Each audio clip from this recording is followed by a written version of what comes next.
Hey, what's going on, world? We are back, and this is another episode of your favorite sports podcast, none other than the Sports Bros podcast. We kind of sort of took a little break ski last week. We didn't tell anybody. Kind of like sometimes when I sneak home to South Carolina and don't tell nobody, and everybody's mad at me. Sometimes a brother just want to be left alone, but that's neither here nor there. Sometimes you need a break to recharge everything and make sure everything is cool, fine, good, and dandy. It's your boy, the HOC, the head of creative here at the Sports Bros podcast. And of course, you know I can't do this by myself.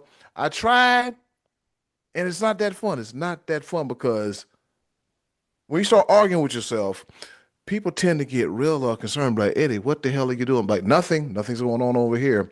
But enough of my incoherent rambling. I have not one but two of the best coaches in the world. Introducing first, El Capitan, manning the ship down in Fayetteville, North Carolina. He is the one, the only, the almighty Be Live. What's happening? What's going on in the world today?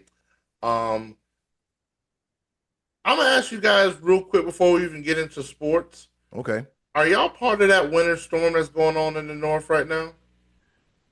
Yeah, we Very, got. very little here. New York City's getting killed. We're getting cold and a little bit of snow here, but nothing too crazy. Yeah, Not yet. Fingers crossed. we got a few inches outside because think about it.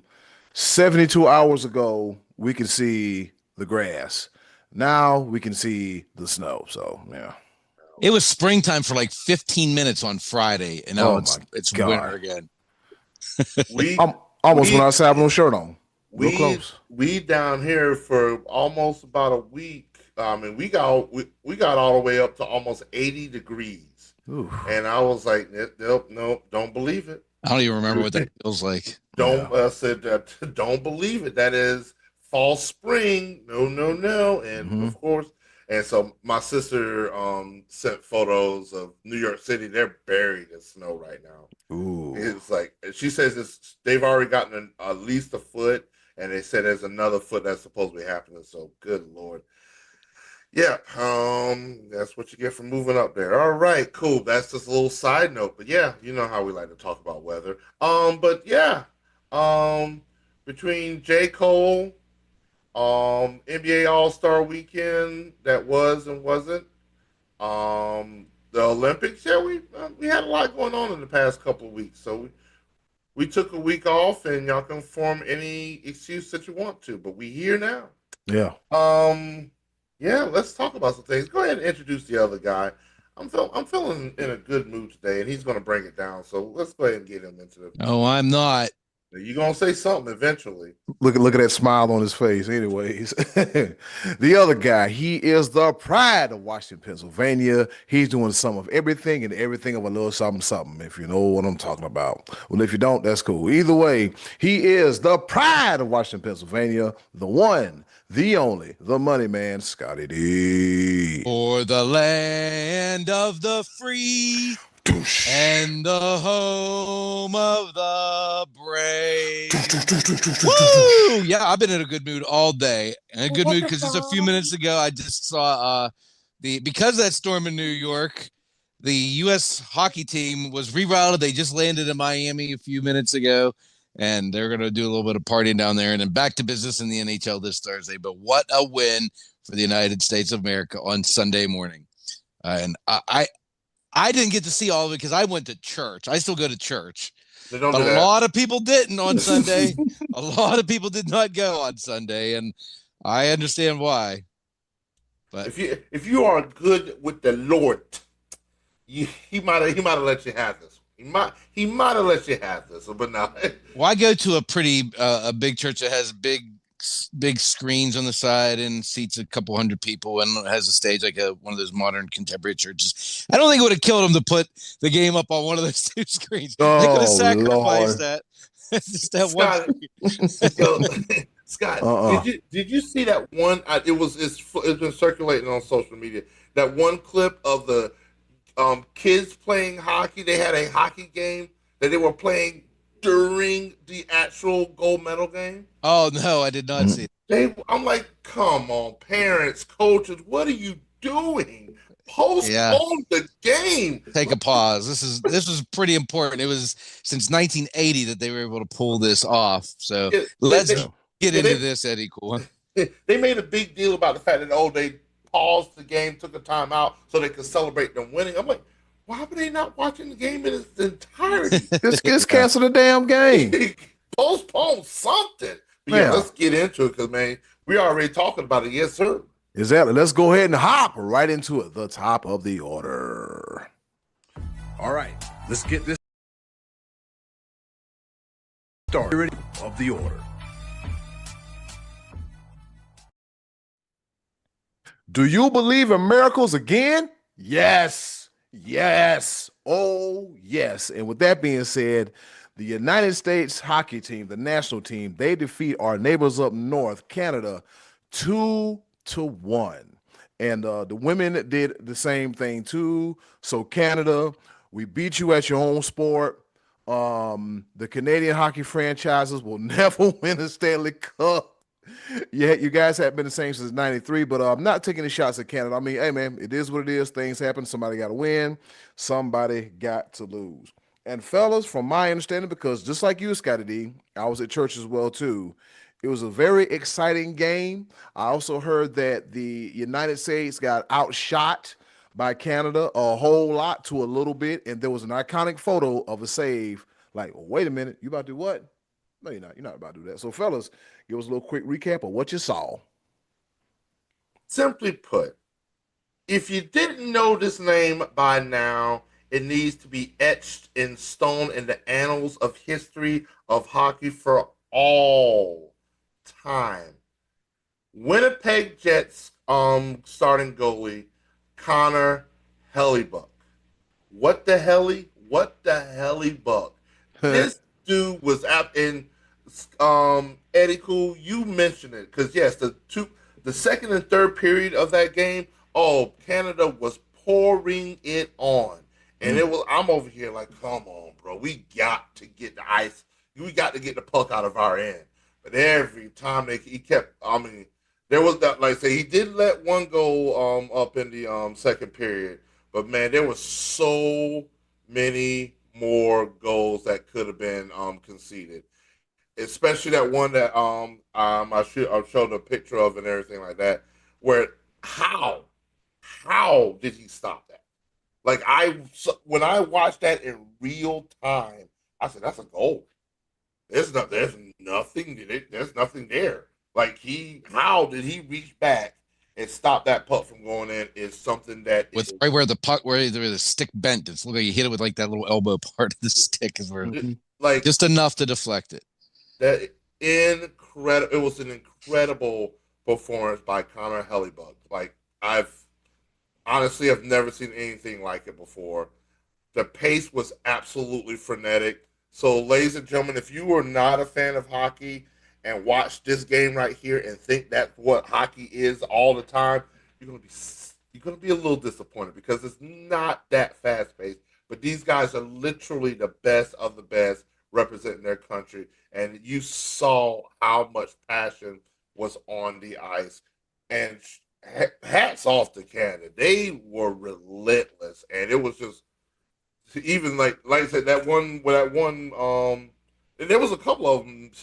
Some of us like to chalk up to divine intervention. Scotty D and Eddie Cool were at church, so maybe y'all praying at the right time and the right moments because there were at least a couple times where the puck should have been in the back of the net. Nathan McKinnon had one, or for Canada had one where there was nothing between him with the puck and the net, and he went wide left. It was like it was a great pass, great setup, and he just whiffed on it. So Canada, I saw the end of the third period. And they had some opportunities there when it must have been dual penalties, and the U.S. expired first, and Canada still had a man advantage, and they had a couple point blank shots and just couldn't put it away. And like you said, it was a fast pace. There was a lot of pressure. I mean, if you're a goalie, you got to be feeling a little bit of pressure. Although you listen, Hellebuck was in the zone, obviously, to stop. Would he stop like 34, 35 shots, something to that, somewhere in that ballpark? It was at least 40 because I know that. Okay, wow, it was. I don't have it right in front. I don't know why I don't have it right. Maybe what I saw was that they Canada outshot the U.S. like 34-18 after the first period or something. Like there was a That sounds about right. I think I saw that a statistic that said that, but for him to stand on his head at just the right time, and then the poor guy's got to go back to Winnipeg and play for a Canadian team this week. So they might not let him back in Canada because boy, he was putting on an absolute clinic. And so man, it was really um something to watch and behold. And so Sky D, you said that you got to see overtime. Eddie Cool, did you get to see overtime? I'll have I did that. not. Oh, I'll ask you this because you've seen it in some form if you watch any hockey. So I see. What do you think about getting rid of shootouts and just going 3-on-3, sudden death? In the NHL, you're talking about? Just in general, because well, I don't think the Olympics was ever going to go to the shootout, were they? Okay. I think it was strictly. I don't think they were playing that by NHL rules. I don't think a shootout would have decided this game. Much the same way the Stanley Cup playoffs, they just play overtime without, but they don't play 3-on-3 in the Stanley Cup playoffs. They play full strength, I believe. Yep. Yeah. So I was actually surprised when I saw them say we're going to 3-on-3 hockey to decide the gold medal. I thought that's kind of crazy to me that they let that go as the deciding factor. I was surprised by that. I love 3-on-3 hockey.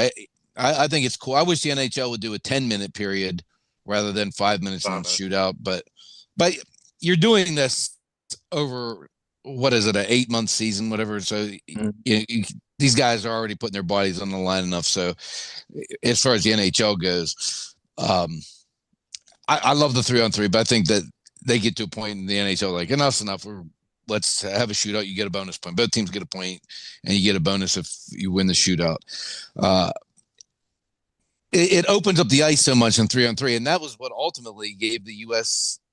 the decision. Is Jack Hughes got free and just buried it in the 5-hole, and man, then the party. It happened so fast. I didn't even see the puck go in.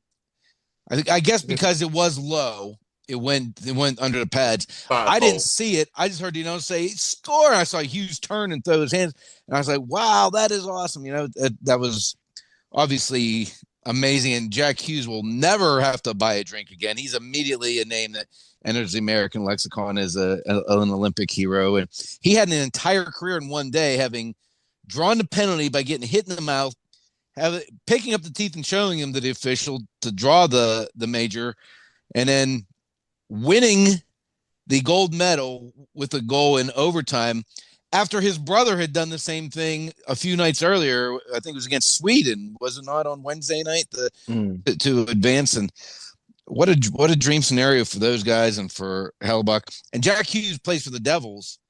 They play their first game on Thursday night at Pittsburgh. I would love to be there because I have a feeling this guy's going to get a hero's welcome in Pittsburgh. Yeah.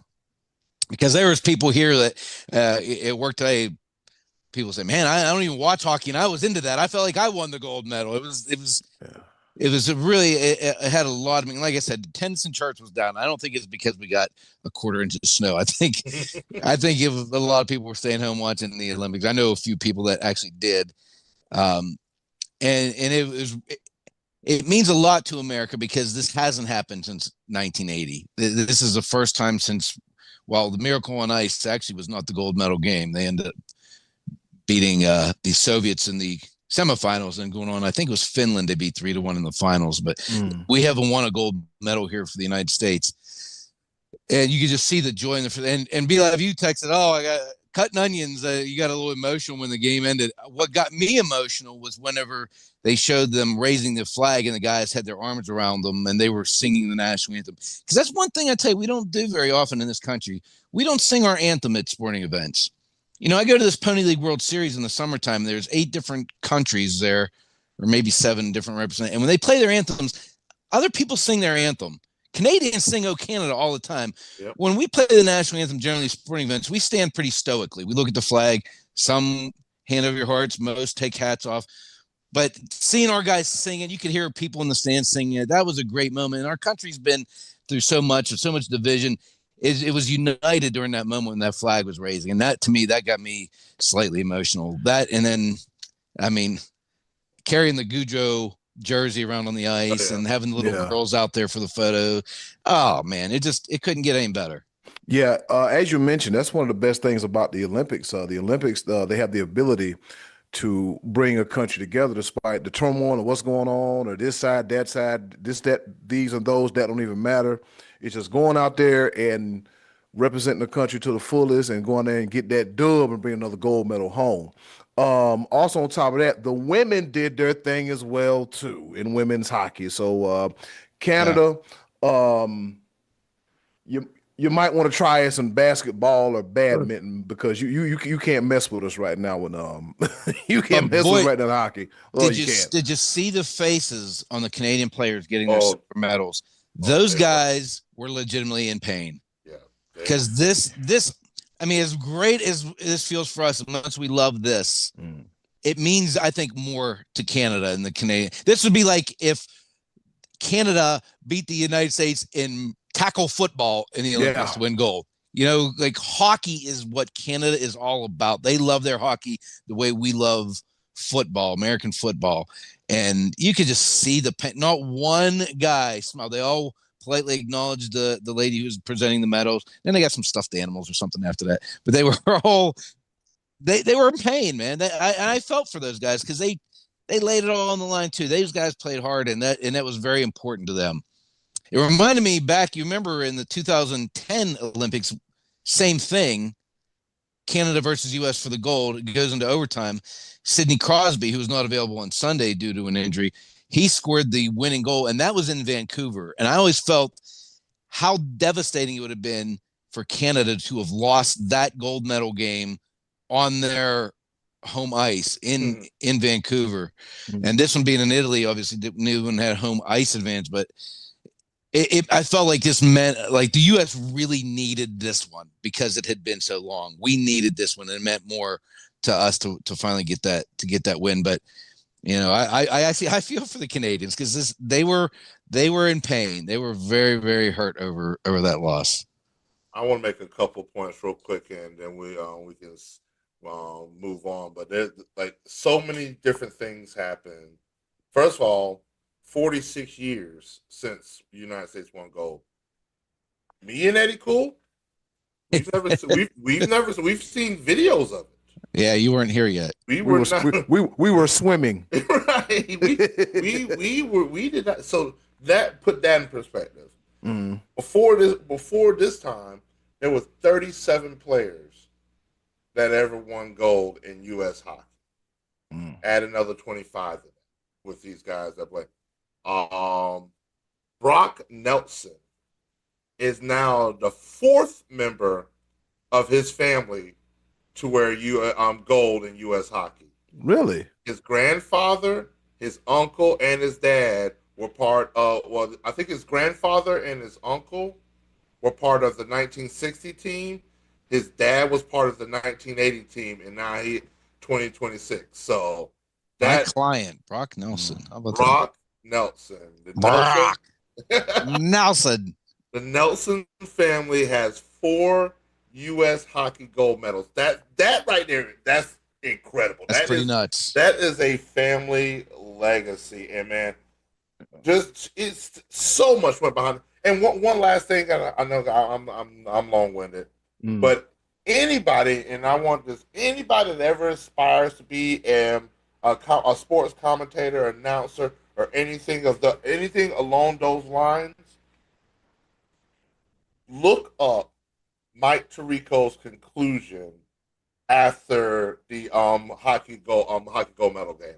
It was a master class it was such an inspirational message to the youth of America. It was really good. I'm telling you, grown man tears. Mike Tirico delivered a master class of a conclusion. And I told Scotty D straight up, I was like, man, who is cutting onions? Yeah. I mean, it was absolutely top notch. And as he's saying it, there's a picture of the three Hughes boys as kids, dreaming about this type of thing. And yeah, it was very, very well done. I agreed. I was sitting there watching, I was hoping other people were paying attention to this, because I was sitting in the house by myself. I wasn't talking to anybody. And be like, when you said that, I was like, that was magnificent. I agree. That was great. I know there's a lot of people all over the place. Like, I'm not even gonna lie to you, Scotty. This is where I know you're gonna pick on me. But this is around about 10:30 in the morning when they was about to go into overtime in North Carolina at 10 o'clock in the morning. You can start serving alcohol. I was thinking about it. He thought about it. When I tell you I was in this house on the edge of my seat, going through those second and third periods, Canada pouring on. I'm just like, oh my goodness, come on, please let us get it. And I'm over here contemplating. I'm like, where do I know? Do I know a place? Because I need to be somewhere with some people. But now it was. But I would have missed that commentary from Mike. Yeah, Tirico. I'm glad you didn't go. You would have. Yeah, right. You may not have been there in time for the. Oh, how would you have? Would you have hated if you were walking up to the front door of a bar, heard the place erupt because the game-winning goal just got scored? Oh, I'd have had it on the phone. I'd have but it wouldn't have been the same. Right. But yeah, it was absolutely amazing, and just hats off to men and women's hockey team, to the entire USA Olympic team. NBC Peacock I think they did a fantastic job of covering the sport. I mean, you had access to it pretty much the entire time. Yep. Multiple sports were put on display. So I hats off the entire production team and whatnot. And even though I couldn't watch my Liverpool game on the side, but I wasn't even paying that much attention to the very end anyway. Yeah. But man, this was definitely an Olympic event that will be definitely remembered. And in 4 years, we'll be headed to France. Oh, maman, mon chéri, eating crepes. Hashtag who is we? Yeah, who is we? Yeah. Final thoughts of the Olympics, guys. We had the ever-present rise of curling. Curling was pretty good, so you got to sit there and scrub that. No. It was.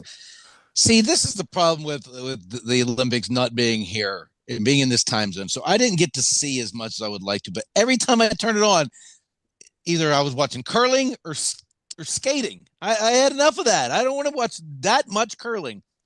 Just show me the gold medal game. Don't show me the first round, the second round, and you have to advance to the qualifier. Whatever. I don't want too much curling. Too much of it. I want to learn. I want to learn more about that. So what does that sweeping do? Does it stops the traction? It speeds up and changes the direction. It smooths out. Basically, what it does, it smooths out the ice, so it allows there's less friction between the stone and the ice. So it actually speeds up the stone, and also it helps steers and change the direction. Too much of it. Yeah, because you got one guy sweeping at an angle. Like, say the stone is coming this way, you got one guy sweeping at an angle here, and another guy sweeping in front of it. He light sweeping, the other guy, he sweeping hard. Yeah, I almost want to get one of those big brooms, just be sweeping. What are you doing, Eddie? I'm getting ready for curling for the next Olympics. Start sweeping. I'm gonna be a sweeper. You'll fall on the ice, Eddie. Cool. Yeah, I would absolutely break something. I love the fact that Scotty D's like, no, less curling, and Eddie Cool just breaks into a whole in-depth analysis of but man, it's one of those things. That's part of the nostalgia behind these sports that we watch and everything like that. Curling has taken on a life of its own, especially in the States. So they sort of cater towards those bigger events and everything. Like, who wants to watch uphill, downhill, like some alpine skiing or whatever like that. You got. I know. When that's on though, I get kind of hooked on it somehow. It's not the most interesting thing to watch, but I kind of get hooked on that stuff. And how many different ways you can jump up and spin off of the air and land on your snowboard or your skis. I mean, that stuff's crazy too. Those guys are snowboarding, skiing, yes. Figure skating, no. But that's a whole nother demographic. People like their figure skating, and that'll never be. Yeah, a lot of people love that. So here I got like 3 things I just want to put as put on a bow. Number 1, the Madison Chalk Evan Bates American ice dancing got kind of hosed. This is in the first week by a judge whose name was Jezebel, nonetheless, who scored higher for the French couple, and it took the Americans on. And this has been happening in other events before the Olympics. How's Jezebel get her hands on a judging spot? That's what I'd like. That was one thing that bothered me. Scratch that point off. Number 2, Ilya Malina. Is that how you say his name? We'll roll with it today. He's supposed to be the greatest ice skater in the world, and all he had to do is go out and put like a halfway decent performance, and he fell all over the ice. He basically said, I choked. He basically said, I've been in another competition. They called him like Quadzilla or something. He kept doing the spinning quad jumps, and he failed. And all he had to do is turn in a half decent final performance to win the gold. What a great story it'll be in 4 years if he's able to turn this story around and come back and win that gold in France in 4 years. Those are the stories that you love to see in the Olympics. Is you fall down, you get up, and you win again.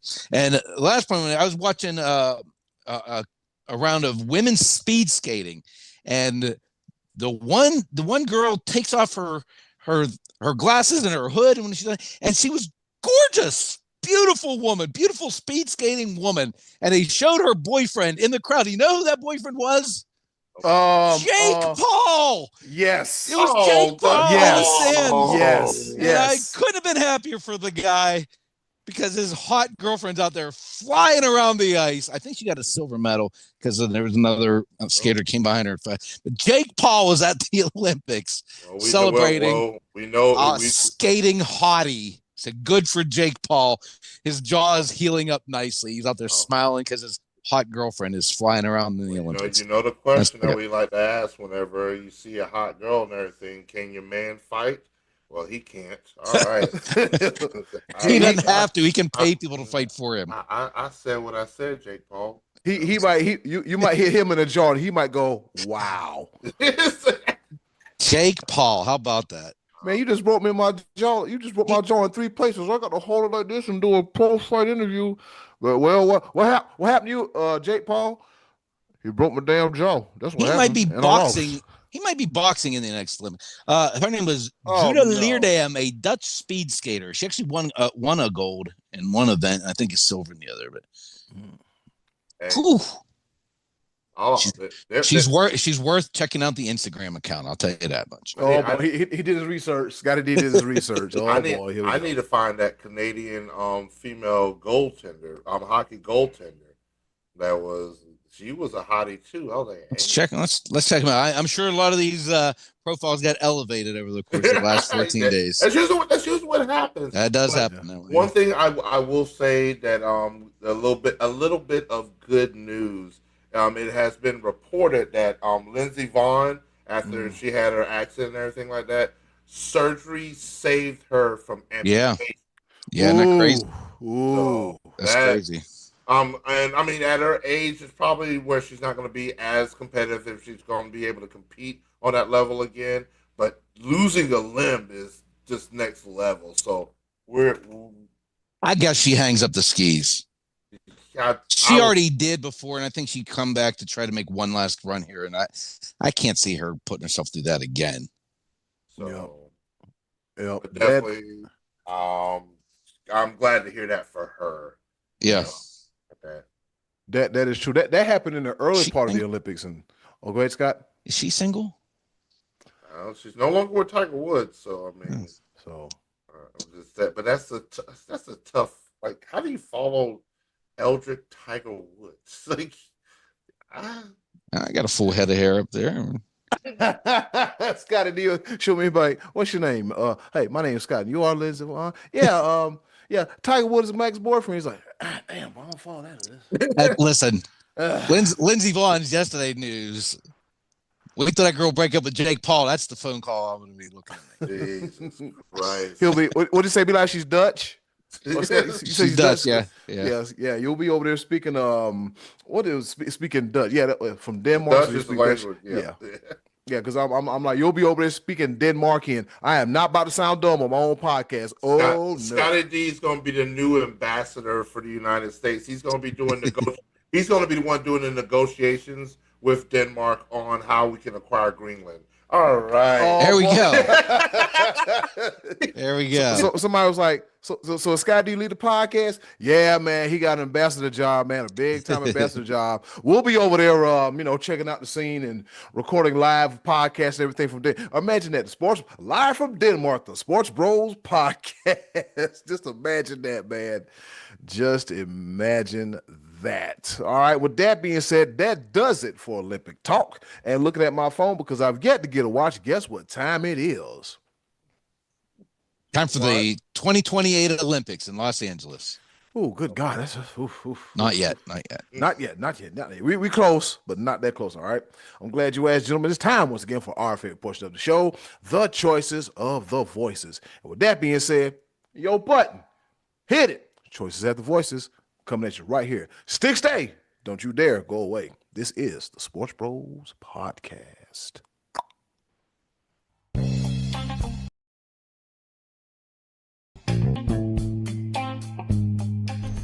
And now, our favorite part of the show, the choices of the voices.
Once again, thank you to the wonderful and Ever so lovely. Ms. Button for introducing our favorite portion of the show, The Choices of the Voices, a segment unlike any other. Get ready for the masters, you know what I'm saying? Getting ready for the masters, all right? You know how we do it. We ask y'all a question, you give us the answer, and we talk about it right here on The Choices of the Voices. With that being said, Scotty D, what's on Tickety Tap for this week, sir? Well, I asked a couple weeks ago to tell us about a player you felt was acquired by a team with championship aspirations that put them over the top, a la Sam Darnold. The Seahawks picked up Darnold, they go and win the Super Bowl. That's happened to multiple teams in multiple sports, and this was the opportunity for us to relive those and see what players you thought in the past made such a difference that they helped get their team over the top to winning a championship. Eddie, cool. What do people say? The best name in the game, JoJo Comfort says, I'm going with the Toronto Raptors edition of Kawhi Leonard to win the NBA championship in 2019. Yes, that was 2019. Remember 2019, fellas? That's the first time we had our big together episode where we watched the finals. Correct, and all that too. Yeah. Yep. That picture that's in B Live's his background. Yeah, we took it at Sound Up Now Studio. Shout out to Sean McKenna and the crew. They had all the other parts in place, but adding Kawhi Leonard gave them a centerpiece to gel around, and that they did. And they had a pretty good run, man. That playoff run was entertaining. It really was. It really Yeah. was. Mm-hmm. All right. MJ Markley says Phil Kessel to the Penguins. That was a big one back in 2016, I think it was. Yeah. They won back to back. I think that I don't remember if he was there in the first one or just the second one. Either way, yeah, Phil Kessel was a missing piece of that Penguins championship. Yeah, where'd you get him from? The Bruins? Don't remember. I think Phil Kessel played on the Bruins. Could have been. Yeah, Phil Kessel did play on the Bruins. All right, Matty Ice Martin Tracy, he gives us 2 for 1, right? He said, for real, guys, you already know my answer. He says Tom, Edward, Carmichael, Patrick Fitzbrady for going to Tampa Bay. That did help. And then he said his non-homer pick, there are so many factors on a baseball team that it's hard to say just one guy is the reason for the championships. But in my opinion, without this guy, no way San Francisco wins 3 World Series. Most impressively in 2014, Mad Bum, North Carolina's own Madison Bumgarner. All right. He was definitely one of the most dominant, probably I would say the most dominant postseason pitcher that I ever saw. Yeah. That is a very good answer, and thank you, Matty Ice, for not being a homer for once. That was a good one. I completely forgot about that. Yeah, so Madison Bumgarner, Mad Bum. Except that he was drafted and came up through their system. It wasn't like they didn't go acquire him as they were trying to. It wasn't like he wasn't like the missing piece of the puzzle. He was coming up through the system and then kind of just got better and better and better. So, yeah, yeah, we'll allow it. We'll allow it. All right. And Marcus James, he said Matthew Stafford's trade to the Rams, which led to a Super Bowl victory back in 2021. Yep, I agree with that as well too. I don't think you get too much more in the spirit of Sam Darnold than you do with that answer right there. Exactly. Hard to argue that answer. In the words of Stone Cold Steve Austin, well, damn, Marcus, you hit the nail right on the head, son. So shout out to JoJo Comfort, MJ Markley, Matty Ice Martin Tracy, and Marcus James for their participation in this week's Choices of the Voices. I'll go first. JoJo Comfort, he stole my answer, but it was a good one. Before that, the Toronto Raptors were meddling. They were really doing nothing. At one point, they had Kyle Lowry and DeMar DeRozan and Valanciunas, I forget his first name, but they had him too, and they kind of just were the middle of the road. And then the Raptors orchestrate a trade with San Antonio.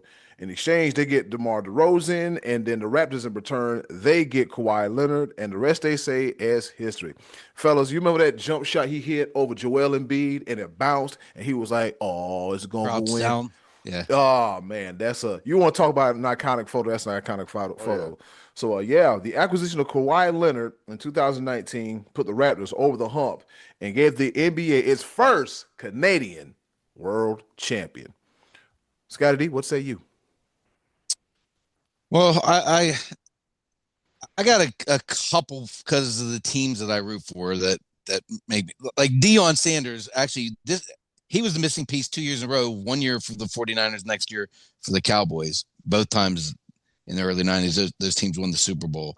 One that gets forgotten a lot when the Lakers were on their championship run of the 80s, they had gone a couple years without winning a title. And in 1987, they acquired Michael Thompson, the father of Klay Thompson, Yep. from Portland, to be Kareem Abdul-Jabbar's backup. And at that point, Kareem was starting to come to the end of his career, didn't have quite the energy. And Michael Thompson gave that Laker team such a huge lift playing the center position. Actually, I think as the year went on, he picked up more minutes than Kareem. Kareem always started, but Michael Thompson gave them a huge lift. But my favorite was Charles Haley. The Cowboys picking up Charles Haley, and that was the last piece of the puzzle. They already had Emmett, Michael Irvin, Troy Aikman. The defense was just missing one little piece of juice, one little monster to go out there and wreak havoc on the other team. They acquired him from the 49ers, and he went out and just did his business. Charles Haley was a Cowboys legend. He actually ended up going back to the 49ers a few years later, but the Super Bowl runs of the Cowboys, the 3 out of 4 in the early 90s, I don't think they get all that done without Charles Haley chasing the quarterback around. So those are a couple that I had in mind. B-Lab, what you got? Oh, man. As you picked the Cowboys and Charles Haley, I'm going to go a different sport, but one that is near and dear to my heart. This could be considered a homer pick, but I don't think so, because I think this is one of the greatest acquisitions in Major League Baseball history. Because my Atlanta Braves, my beloved Atlanta Braves, here's the thing. A lot of people don't realize, especially this day and age, that the Braves were absolutely terrible in the 80s. Remember that? They were terrible in the 80s. Everybody remembers the 90s and multiple pennants and everything, but in the 80s, they were terrible. I remember that. Terrible. They had Dale Murphy and nobody else. Ken Obrick fell. But here's the thing. They started building pieces here and there. They added the likes of Tom Glavine in 1987. And then 1988, they added the likes of John Smoltz. In 1990, they added the likes of Steve Avery. Ooh. But the piece of the puzzle, which I will never understand for the rest of all eternity, is why in the entire world that the Chicago Cubs decided not to pay the reigning Cy Young winner and let this man go in the name of Greg Maddux. What were you? This guy just won you. He just won the Cy Young. Pay the man. Yeah. Cubs said, no, they didn't want to. And Greg Maddux comes over to the Braves, wins 3 more Cy Youngs back to back to back, and then in 1995 did what we've been waiting for. Oh, so much. Oh, that beloved. Oh. He helped you take a hiatus from your annual fall collapse. Man. He did. He did. The 90s, man, was high hopes. But we finally got the job done in 1995 by Who'd they beat, Eddie?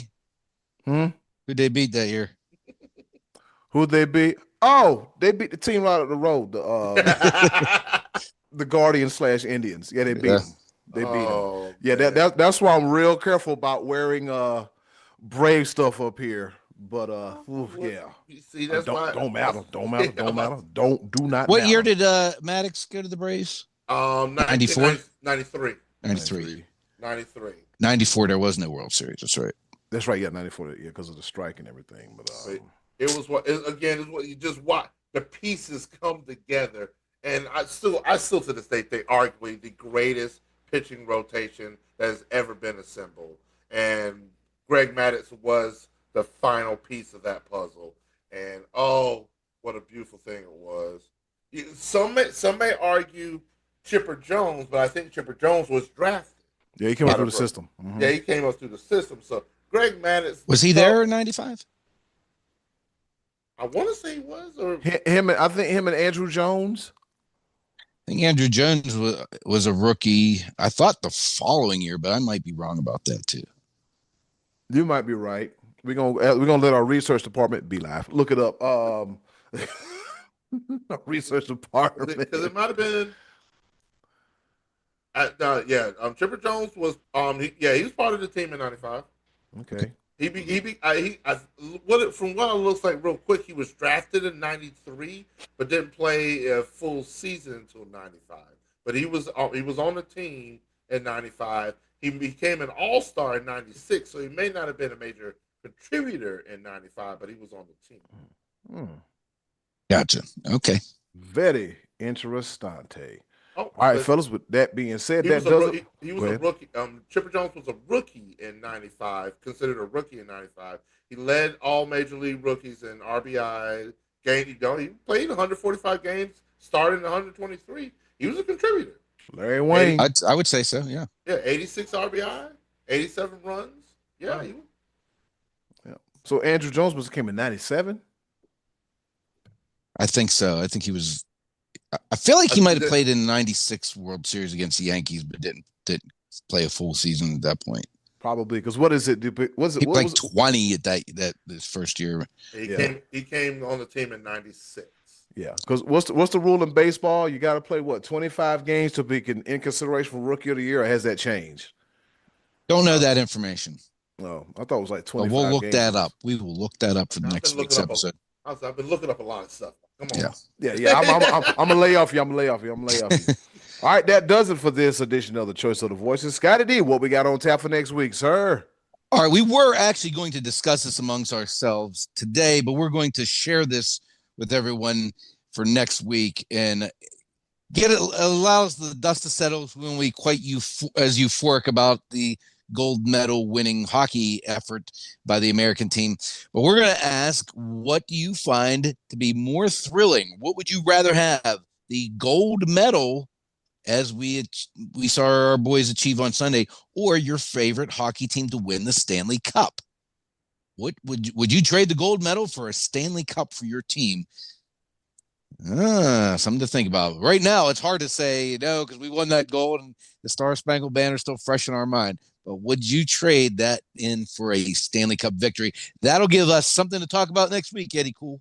Yeah, I'm going to have to think about that one because I had my answer, but I don't have my answer. I have my answer again, but I don't have my answer. But can't wait to opine and discuss that one on the next edition of the Choices of the Voices. Coming up next, be live. Grab that pepper grinder. We got a quick round of pepper coming at you right here on your favorite sports podcast, none other than the Sports Bros Podcast. Whack 'em.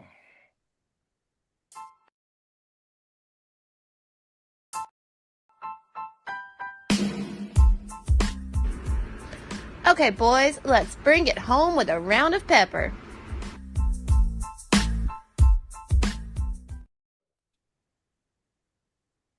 All right, y'all heard the woman. It's time for us to go home and get what I call the hell up out of here. But before we go, a round of pepper. You know how we do it.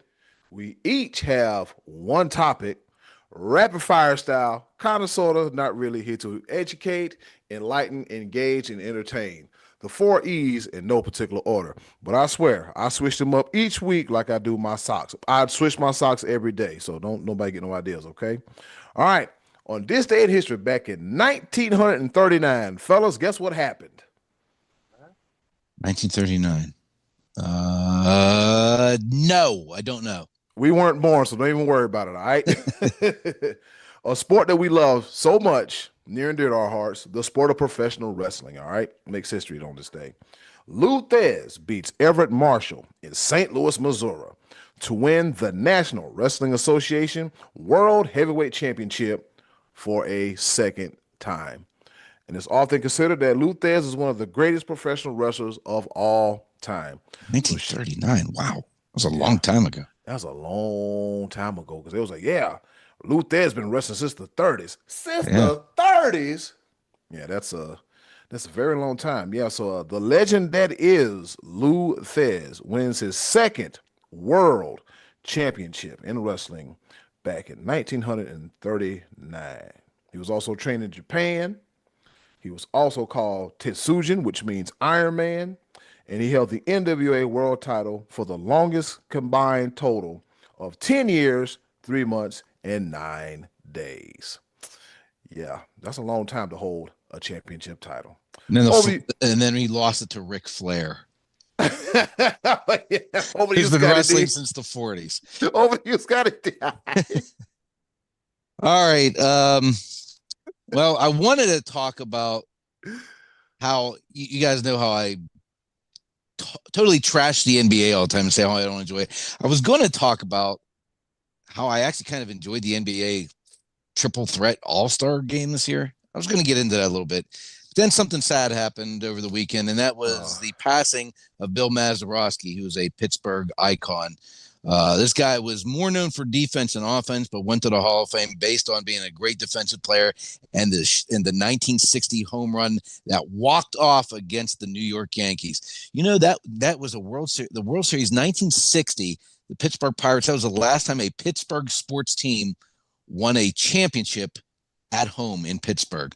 Ooh. Every Penguin Stanley Cup was won on the road. The Pirates won on the road in 71 and 79. And obviously the Super Bowl is not played here in Pittsburgh. Ever since then, it has been that long since 1960 since a Pittsburgh team has won a championship here on Pittsburgh soil. But Mazeroski was known around these areas as a very likable, classy, down-to-earth gentleman, and he lived to be 89 years old and passed over the weekend. But Maz, thumbs up to you, buddy, for the home run against the Yankees, the walk-off World Series Game 7 home run, the only one of its kind. Be Live, over to you. My third. Well, it's not my. Well, it's considered my third and final pepper point because this is the walk off. I'm sending This is the everybody home walk-off. with this one right You here, send baby. us home. All right, so I hate to inform the listeners, the viewers, and my fellow brethren of the Sports Bros podcast, but I had mixed thoughts this past Sunday when I found out about this news, and I was considering leaving the country. I did a little bit more research, and I'd have been in haste to do so. But in the state of North Carolina, on Sundays, um, bars are not allowed to open or serve alcohol until 10 a.m. Boo. And so I was a little taken back when the Olympic hockey game was on. Well, I'm not sure what the standing law is in Canada, but they made special provision for this game where they changed the law for 1 day in some places, and some places they changed the law for the 2 weeks that the Olympics were on, that you could open bars and establishments early to enjoy a beverage while watching the Olympics, especially the men's hockey game.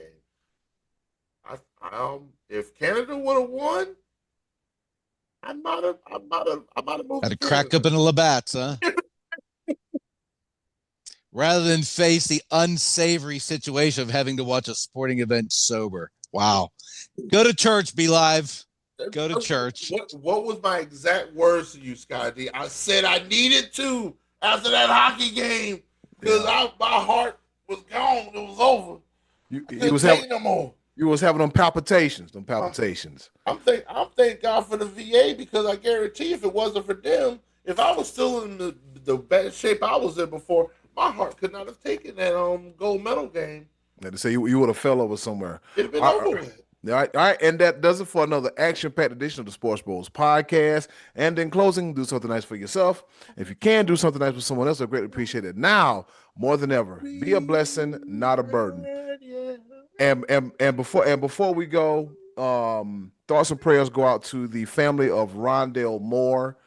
This past weekend, Rondell Moore, according to ESPN.com, The former Purdue star and NFL wide receiver Rondell Moore died on Saturday at the age of 27. Police in his hometown of New Albany, Indiana, told the AP that Moore was found in a garage with a suspected self-inflicted gunshot wound.